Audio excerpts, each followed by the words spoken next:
bem longinho de vocês. Então vamos serenando o nosso coração, elevando o nosso pensamento em Jesus, o nosso Mestre.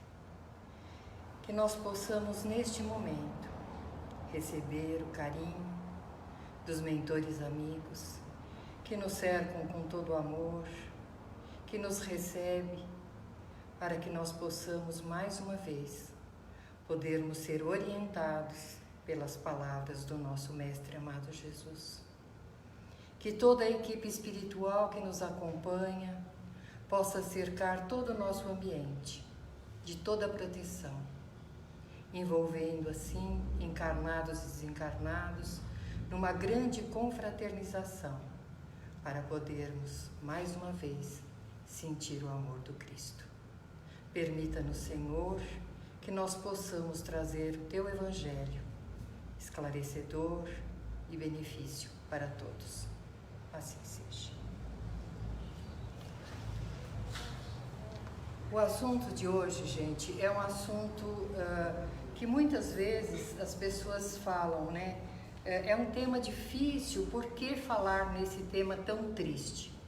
Mas nós estamos com um número muito grande de suicídio, por causa da pandemia, por causa dessa falta de objetividade da gente, e está atingindo também os jovens. Um grande número de jovens estão, infelizmente, partindo antes do tempo, e nós precisamos falar sobre isso. E aí a gente fala, esse tema a gente fala para desencarnado, são os desencarnados que vão ser beneficiados, que se encontraram nesse estado no mundo espiritual? Também. Mas nós vamos falar para nós, para que a gente possa amanhã não ser mais uma estatística, para que a gente não caia nas armadilhas que infelizmente o suicídio traça. Ele faz caminhos que quando a pessoa menos percebe, ela está dentro de uma teia e dificilmente ela sai. Eu costumo brincar, né, que quando a gente liga, né, a pessoa faz assim: oi, como é que você tá? O outro responde do outro lado: tô levando, tô indo, tô empurrando, vamos indo, vamos fazendo. Nós precisamos começar a mudar esse termo. Nós estamos aqui reencarnados com a oportunidade de vivenciar, de aprender, de evoluir, de crescer. E todos os dias que a gente acorda e abre os olhos, a gente tem que ser grato a Deus. Ah, mas eu sou grato a Deus. Nossa, eu agradeço a Deus por tudo que Ele me deu. Mas eu também reclamo de tudo o dia inteiro. Isso é uma gratidão externa. Nós precisamos ser gratos a cada minuto que recebemos. Aí vocês perguntam: mas Ângela, a verdadeira vida não é a espiritual? É, a verdadeira vida é a vida espiritual. Então por que a gente tem que ser tão grato de estar vivo, se o certo e o melhor seria estar no plano espiritual? Porque nós precisamos evoluir. E a nossa evolução só se faz encarnado. O Pai nos dá um determinado período para que a gente possa atingir uma evolução, tá? Então, na nossa programação reencarnatória, você vai reencarnar no ano tal e vai desencarnar por volta do ano tal. Nesse período, você vai ter que desenvolver todas as tarefas que você está assumindo comigo. Concorda? A gente faz concorda. Plano espiritual a gente aceita tudo, né? Vem 10 filhos, passa fome, a gente aceita tudo, porque a gente quer evoluir. Chega aqui, o que a gente faz? Nossa, mas tá difícil, hein? Olha, se eu pedir isso, acho que eu tava bêbado, eu tinha bebido aquele dia, porque não é possível, tá puxado. E aí nós vamos nos entristecendo, e nós vamos esquecendo o propósito de aqui estar. Quantas pessoas não trocariam a nossa tarefa toda, o nosso peso todo do dia a dia, por um minuto de trabalho, por um minuto de saúde? E nós estamos sempre cansados, reclamando: eu ainda tenho que fazer isso, eu ainda tenho que fazer aquilo. E eu falo, essas são as portas que nós abrimos para que a tristeza entre no nosso coração. Porque o suicídio, ele não começa e não acaba a partir da hora que eu tomo um veneno, ou que eu dou uma bala, ou que eu me jogo embaixo de um carro. Ele começou lá atrás. O Livro dos Espíritos, ele fala, a definição do suicídio: desgosto pela vida. Desgosto pela vida.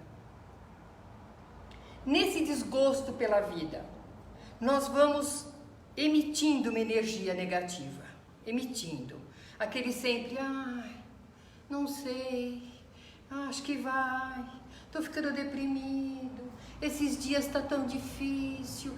E isso nós vamos plasmando uma energia extremamente prejudicial à nossa volta. A luz não entra, gente. A luz não penetra. Os nossos mentores, nosso anjo de guarda, como costumam dizer, são incessantes em querer que a gente levante, por coisas boas na nossa frente, por pessoas alegres ao nosso lado, mas nós não conseguimos sair daquele peso que nós nos colocamos. Os motivos são variados, né? Aqui nós temos vários motivos. Aqui o primeiro, perda de entes queridos.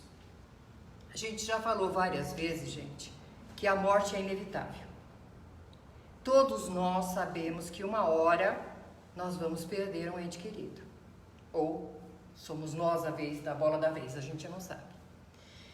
A aceitação da morte, ela precisa fazer parte do nosso dia.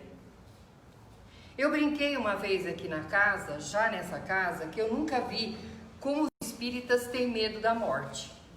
Porque eu vejo a pessoa, não, e se eu pegar, e se eu for, e se eu morrer, e se eu... Gente, uma hora nós vamos. E a gente precisa saber lidar com isso.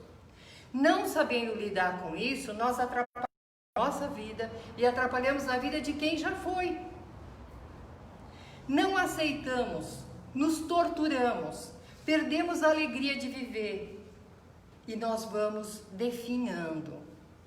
Se a gente não cometeu o suicídio de se matar, a gente para de comer, a gente para de sorrir, a gente para de ter vida social, a gente vive no cemitério, a gente só fala da pessoa, que saudades, porque você me deixou, o que vai ser da minha vida agora? E eu começo a entrar numa grande depressão. Dessa depressão eu posso adoecer e desencarnar.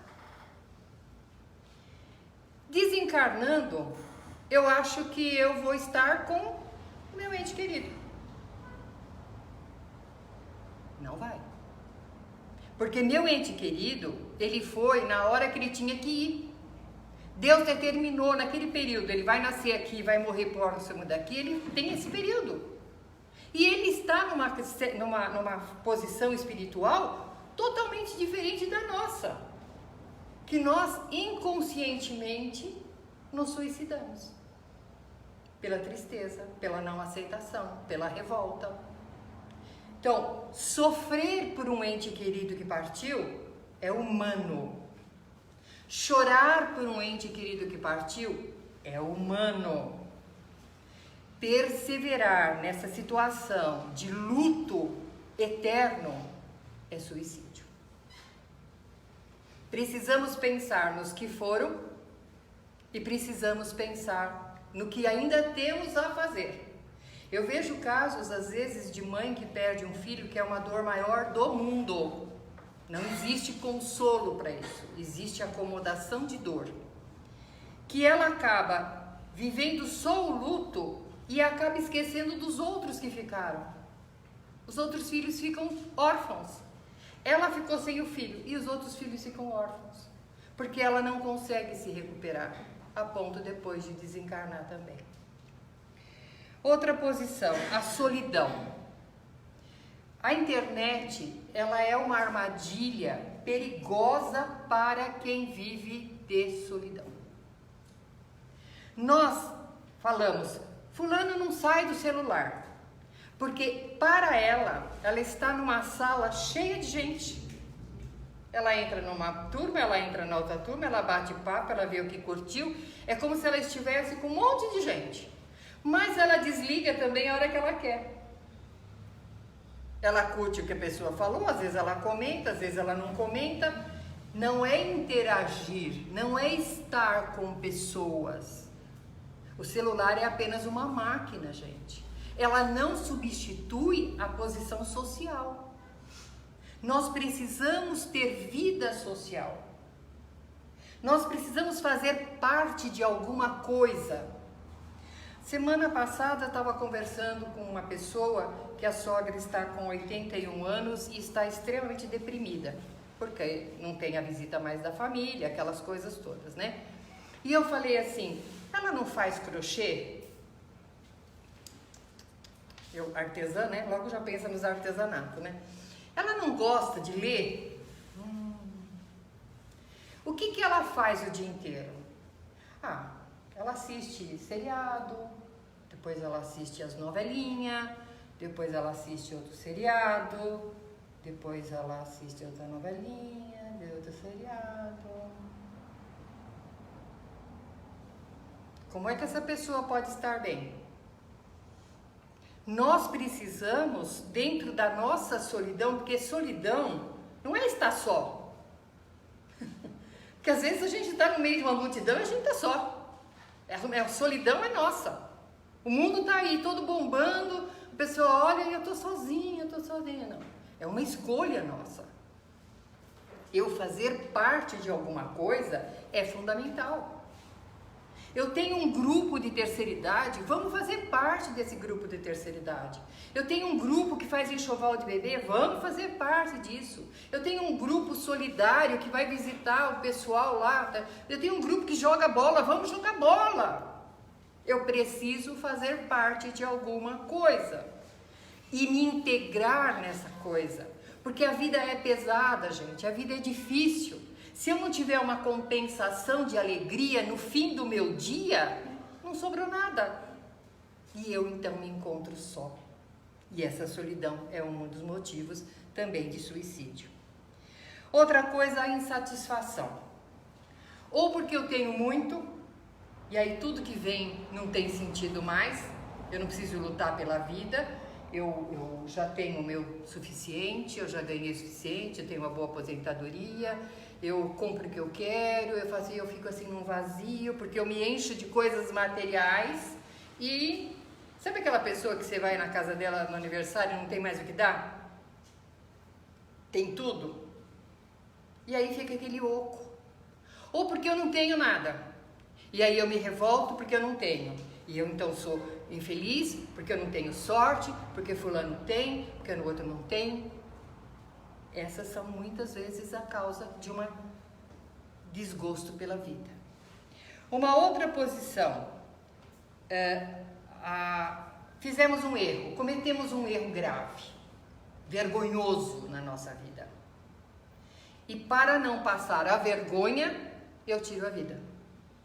No Japão é muito comum, né? Um momento de honra. Ele honrou tirando a vida. Só que no plano espiritual, isso não é honra. Ele vai chegar como um suicida em condições lamentáveis, que a gente vai falar agora daqui a pouquinho. Não tem honra nenhuma em você não assumir o que você fez. Existe muito mais coragem, gente, de eu chegar para a pessoa e falar assim, fulano, eu te lesei. Eu quero te ressarcir do que eu fiz. Fulano, eu falei de você, eu falei mentira de você, eu te caluniei. Eu agora quero ver o jeito que eu vou fazer. Isso é coragem. Escapar pela lateral da vida não é coragem, gente. Eu não vou estar em paz no mundo espiritual. Eu vou ser acusado daquele que fez errado e se escondeu. Não é a porta legal para sair. Outra posição, a mente ociosa. Pensamento, cabeça vazia, oficina. Quantas vezes, quando um filho se atrasa e a mãe desesperada, o pai desesperado, nossa, passou da hora mesmo, né? Nossa, agora aconteceu alguma coisa. Aí a gente já imagina o que aconteceu, como aconteceu, o que eu vou fazer depois do que aconteceu, quais as providências que eu vou tomar. E a gente fica martelando isso. Se o nosso filho demorou 5 horas para chegar, a gente já vê até a roupa do caixão. Daqui a pouco ele chega leve, livre e solto, né? Todo feliz, com o som no alto, e a gente está toda desmaiada. Então, essa hora, o plano espiritual infeliz, ele coloca ideias na nossa cabeça. E nós vamos deixando que elas entrem. Voltamos à situação. Nos ocupar de uma forma útil. Útil. Eu não sei se vocês sabem, mas hoje eu não tenho muita certeza como é que estão as coisas, né? Mas houve um tempo na Santa Casa que vários pacientes estavam, em vez de melhorar, pioravam. Eles entravam numa condição lamentável e não tinha acompanhante, aquela coisa que não tem idade para ter acompanhante, né? Porque só depois dos 60. E as pessoas, em vez de melhorar, até que uma pessoa foi visitar um parente e ela viu que a bandeja do rapaz, que estava todo quebrado de acidente de moto, chegava e voltava. A bandeja chegava, ele não comia, a bandeja voltava. Aí ela falou para ele: você não tá com fome? Ele virou para ela: eu não consigo pegar. Ele não conseguia pegar para comer. E aí foi visto que muitos pacientes, mesmo os que não estavam quebrados, eles não tinham força de se alimentar sozinho. E um grupo, gente, depois que essa pessoa viu isso, ele montou um grupo que na hora das refeições da Santa Casa, eles iam até lá dar comida para os enfermos, que não conseguiam comer sozinhos. Quem de nós poderia imaginar isso? Olha quantas coisas que nós podemos fazer para que a gente possa nos ocupar, sair da nossa vida com utilidade, que para reencarnar tá difícil, gente, tá difícil reencarnar. E eu tô jogando fora as minhas horas, assistindo um seriado que eu posso assistir, que eu já assisti, assistindo novela que está repetindo, assistindo tragédias. Pensa, utilidade na vida. Outra colocação que faz aqui, não saber lidar com não. Quem daqui sabe lidar com não? Difícil, né? A gente tem aquela situação de sempre ser elogiado. Por quê? Porque quando nós éramos pequenos, né? A nossa princesinha, você é a mais linda, a mais inteligente, a mais boazinha. E nós acreditamos. Esse que foi o problema, a gente acreditou. Você vai ser feliz, não vai te faltar nada, mamãe e papai vai te proteger. Os pais têm a péssima mania de passar pelas pedras pelos filhos, em vez de ensinar a ele pisar na pedra, de uma forma que não machuque tanto. Porque as pedras não têm como tirar do caminho dos nossos filhos. E eles, a partir da hora que não sabem receber o não, eles pequenos sapateiam, né? Já viu? Ah, eu quero tal coisa, não dá. Sapateia, vai, chora, se joga no chão, né? Agora imagina um adulto. Imagina um adulto quando faz isso. Fica bem mais feio, né? E a gente faz. Alguém, tá tudo ótimo, nós estamos sorridente, alegre, feliz, saltitante. Alguém fala, não concordo. Eita, nós. No casal, então, como é que é, gente? Fica feia a coisa, né? Não, você tem sempre razão, né? Eu nem escuto o que o outro tá falando, porque eu não quero dizer que eu não tô certa. Eu não estou com a razão. Então, nós precisamos aprender a ouvir não. Nós precisamos aprender que a vida é feita de fracasso. Não tem só acerto. Nós vamos nos decepcionar. Nós vamos ter coisas que não vão sair direito, mas a gente começa de novo. Eu não posso simplesmente não aceitar um não. Tem a posição também dos jovens que eu fui fazer uma pesquisa. muitos jovens, quase 70% dos jovens que se suicidaram, eles ficaram com uma pressão dos pais, do sucesso que eles tinham que ser. Às vezes eu não me realizei no que eu queria. Eu queria ser médica e não deu. Não deu para mim ser médica, não deu. Na época não deu, eu não tive condições financeiras, eu não tive capacidade, não deu. Mas o meu filho vai ser. Meu filho vai ser médico. De pequenininho eu já dou um kit de primeiro socorro para ele. Ele vai ser médico, ele vai ser médico. E você tem boas notas, eu te pago a melhor escola, você não vai me decepcionar, você vai fazer assim, assim, assim. Quando eles veem que a pressão não está dando e eles tiraram uma nota que não está razoável pelo que o meu pai está esperando, minha mãe está esperando, eu posso sair pela lateral, porque eu me acho um fracassado e eu estou decepcionando os meus pais. Eu não estou à altura dos meus pais. Nós tínhamos uma conhecida que quando ela tirava 9,8, ela tinha febre. Porque ela acostumou trazer sempre para casa 10 com estrelinha. Imagina se essa pessoa foi feliz a vida inteira, com essa corda, essa pressão, o tempo inteiro dentro do pescoço. Esses são a situação, gente, que leva a essa perda de alegria pela vida. E às vezes a pessoa acha que sair pela porta do fundo, que é o suicídio, alivia essa situação.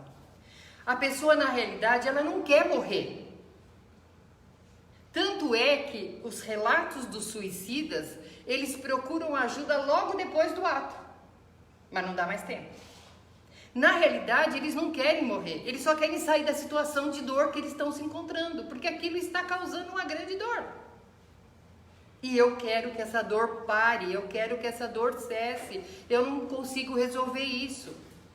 Tinha um caso de uma moça, muitos anos atrás, fez uma avaliação. Ela tinha um marido extremamente agressivo. Ele era de um amor tão possessivo que ela não respirava. Não faltava absolutamente nada para ela. Se ela sonhasse com a lua, vinha duas. E assim, onde ela ia, ele estava junto, aquela coisa. E ela não conseguia se separar. Quando ela falava que ela se sentia sufocada, nossa, virava um inferno. E ela então tentou suicídio por 2 vezes, porque ela disse que era a única forma dela ser livre. Olha que situação. Só que quando a gente fala em suicídio, a primeira decepção do suicida é que a vida não acaba. Nós somos eternos. Nada acaba. Então eu quero morrer, eu quero sair dessa situação, mas eu não vou sair. Os meus problemas continuam os mesmos, com um agravante do que eu prejudiquei o meu corpo físico, do que eu danifiquei a minha máquina, que é a máquina do Pai Criador. Só Ele dá a vida, só Ele pode tirar a vida. Nessa posição, se eu ainda tiver, os livros relatam assim, né? 10 anos para viver ainda para frente, eu posso ficar nesse estágio de sofrimento, porque eu cristalizo aquele momento por mais 10 anos. Eu preparando o que eu for fazer, eu tomando ou dando um tiro, eu refazendo, porque eu quero morrer, eu não consigo. E aquilo vai ficando, vai ficando. Até que eu mesmo me perdoe. Até que eu me eleve até o Pai Criador para poder ser socorrido. Os mentores tentam, mas a minha culpa, porque eu sei que eu fui contra a lei de Deus, é tão grande que eu paraliso. Eu fico estagnado, eu paraliso. E aquilo vai. Mas não vai acontecer, não vai morrer, não vou morrer e eu fico naquela situação. Será que essa situação é pior, é melhor do que a que eu estava vivendo? Dos problemas que eu estava enfrentando? Eu acredito que não. E ainda a dor do que eu vou carregar, pela lei de ação e reação, eu vou reencarnar com os pontos danificados do que eu danifiquei.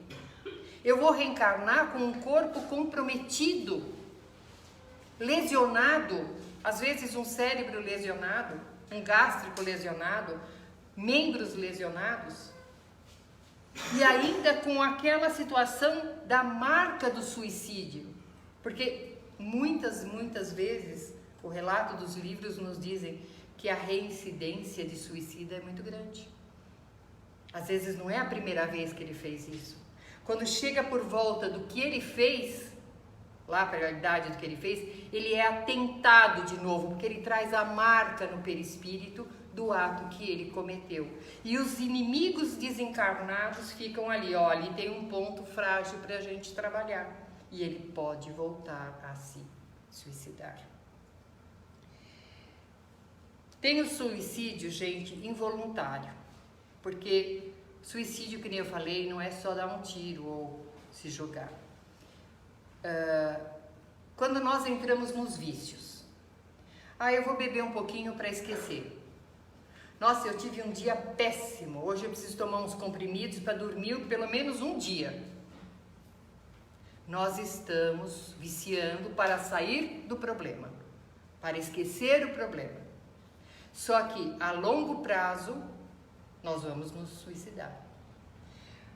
Ele fala aqui nos vícios de bebida, de cigarro, de droga, de medicamentos, né, que é droga também.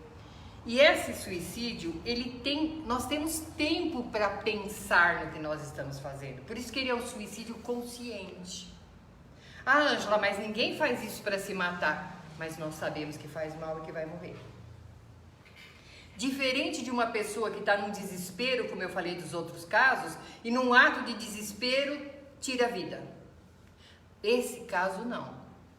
A gente fala assim, você sabe que o cigarro mata? Mas lá mata a longo prazo, né? Não vai ser hoje que eu vou morrer. Você fala assim, gente, isso mata. Mas é a única alegria que eu tenho na vida? Então, a pessoa sabe que ela está fazendo alguma coisa que vai levar ela ao abreviar da sua própria vida. Outra situação é excesso de trabalho. Mas o trabalho dignifica o homem, né? Não é o que fala? Mas tudo que é excesso, que vai nos tirar a saúde, vai nos tirar o equilíbrio, pode nos levar à morte. E a gente precisa entender que aí seria o suicídio involuntário, numa situação de que não era para fazer isso, mas acabou acontecendo. Outra situação que ele diz aqui, a eutanásia. Muita gente é a favor da morte, como é que chama, gente? A morte honrosa, a morte digna. Morte digna. A eutanásia é uma morte digna. Você vai deixar o seu ente querido lá, acabando, pele e osso, vai vendo ele definhar dia a dia, abrevia isso, o médico diz que não tem mais esperança.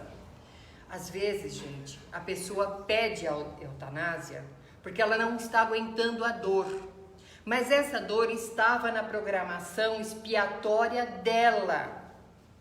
E essa dor, se ela levar mais um dia e meio, ela completa o ciclo dessa dor, desse momento de expiação dela.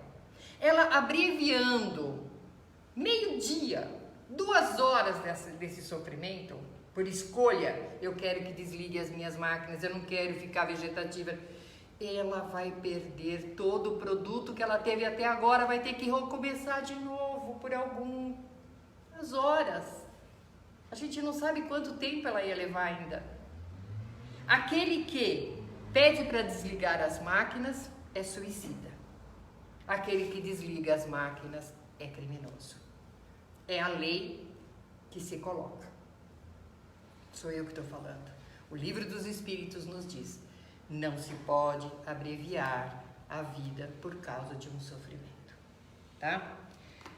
Nessa posição, deixa eu ver só se eu não esqueci nada.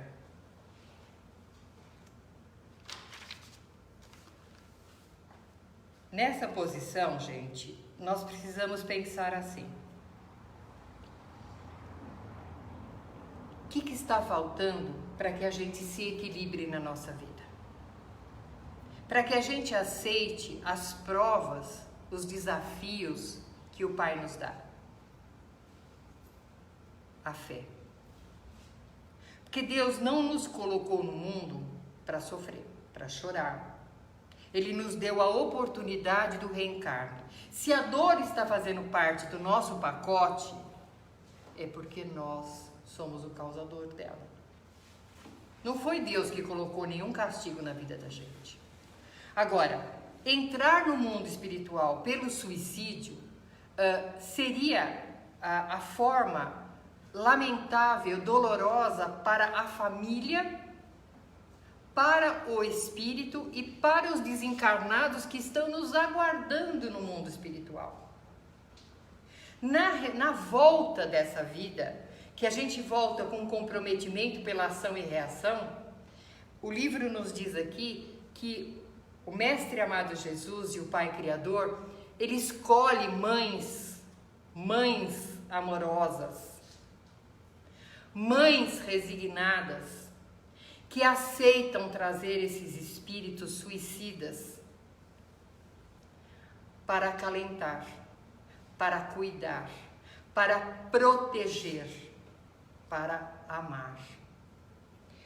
Porque não é fácil reencarnar vindo de um suicídio.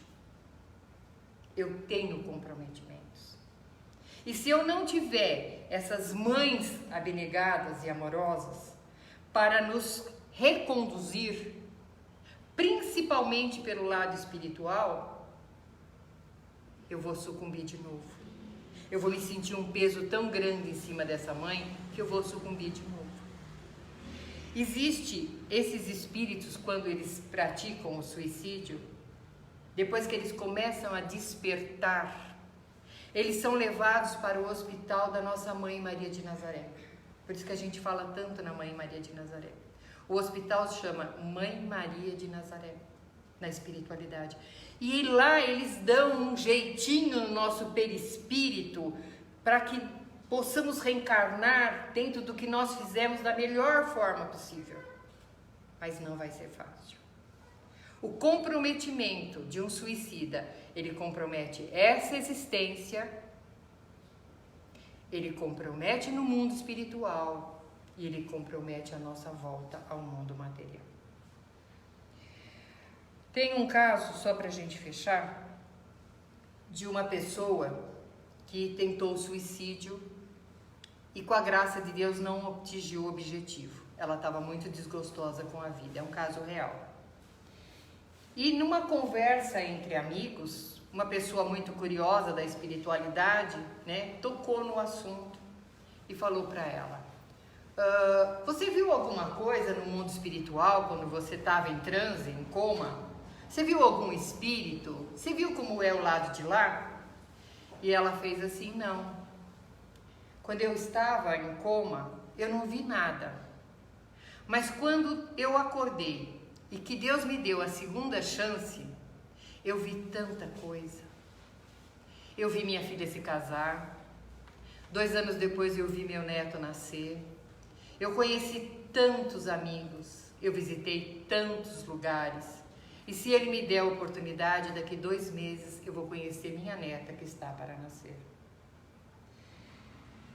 Essa segunda chance, gente, nós temos a cada dia que a gente acorda. A cada dia. Se a nossa vida está difícil, se nós estamos desesperados, existe um amanhã. Amanhã vamos encontrar um remédio. Amanhã nós vamos encontrar um outro emprego. Amanhã nós vamos encontrar uma solução. Amanhã nós vamos encontrar um amor. Quem sabe uma nova esposa, um novo esposo, quem sabe, não é? Gente, tem sempre o amanhã. E o amanhã nós não sabemos. Ele é desconhecido. E ele pode ser feito de tanta beleza. E se nós anteciparmos, nós não vamos desfrutar desse amanhã. Por isso eu digo, a esperança, ela tem que ser alimentada. Vamos deixar palavras queixosas. Vamos agradecer a cada dia que a gente acorda. Olhar para o céu e falar: Senhor, eu te agradeço e me faça útil no dia de hoje. E fazer jus para isto. Quando nós nos pegarmos meio molengas lá, hoje eu tô sem vontade, né? Que nem disse, eu coloquei no Face, assim, levanta, dá aquela e sai. Hoje é o meu melhor dia e eu vou fazer o melhor que eu puder. Para que a gente não caia na telha do suicídio, voluntário ou involuntário. Tá bom? Então vamos agradecer a espiritualidade. Os nossos passes, gente, ele ainda não pode ser na câmara de passe. Então cada um de nós vai receber o seu tratamento na cadeira, se ligando bem com a nossa companheirinha que vai fazer a segunda parte do trabalho pra gente. Tá bom?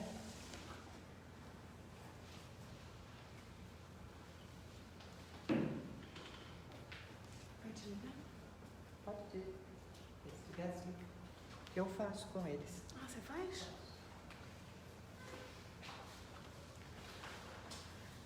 Vamos nos envolvendo por esse ambiente de paz, depois desse evangelho gostoso, a respeito do valor da vida. Vamos vibrando, enchendo os nossos corações de amor e vibrando pelo nosso planeta Terra. Que em cada cantinho que tiver dor, o acalento se faça presente, o amor de Jesus envolva cada irmão sofrido, que enche os corações de fé, alegria e paz, vibrando pelo nosso país, pelos brasileiros em luta, pelos profissionais da saúde, em tantos trabalhos atualmente. Vamos vibrando para que cada irmão receba muito amor e essa paz que estamos sentindo agora. Agora vamos preparar esse ambiente para o nosso passe. Enchendo essa sala de muita luz. Essa luz vai passando por todos os cantinhos, é uma luz brilhante que vai preparando a nossa sala para recebermos o passe. E aqui presente agradecemos a presença da equipe espiritual, de Maria de Nazaré, a equipe de Bezerra de Menezes, equipe de Meimei, todos os nossos irmãozinhos, e vamos pedindo: Senhor, Divino Mestre Salvador, fortalecei-nos e amparai-nos, para que possamos assim lutar contra as forças do mal que tentam dominar o mundo. Veneráveis amigos celestiais, auxiliares de Jesus, fortalecei-nos e amparai-nos, para que possamos assim lutar contra as forças do mal que tentam dominar o mundo. Pai nosso, Criador nosso, fonte eterna de amor e de luz, fortalecei-nos, Pai, e amparai-nos, para que possamos assim lutar contra as forças do mal que tentam dominar o mundo, que assim seja. Vamos recebendo do alto uma luz intensa de amor que vai sendo derramado sobre cada um de nós, e vamos sentindo sobre o nosso corpo muita paz, saúde. Vai sendo retirado medos, inseguranças, tristezas e dor. Tudo isso vai sendo recolhido pela equipe espiritual, que agora vai derramando muita luz, muita alegria de viver. Meimei abençoe os nossos pequenos, os envolvendo em paz, proteção.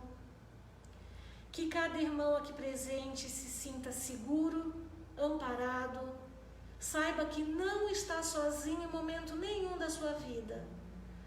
Maria de Nazaré, cubra cada um de nós com seu manto de proteção, que ao acordar amanhã, acordemos muito melhor do que hoje, com mais alegria, com mais confiança, com mais certeza de que as coisas passam.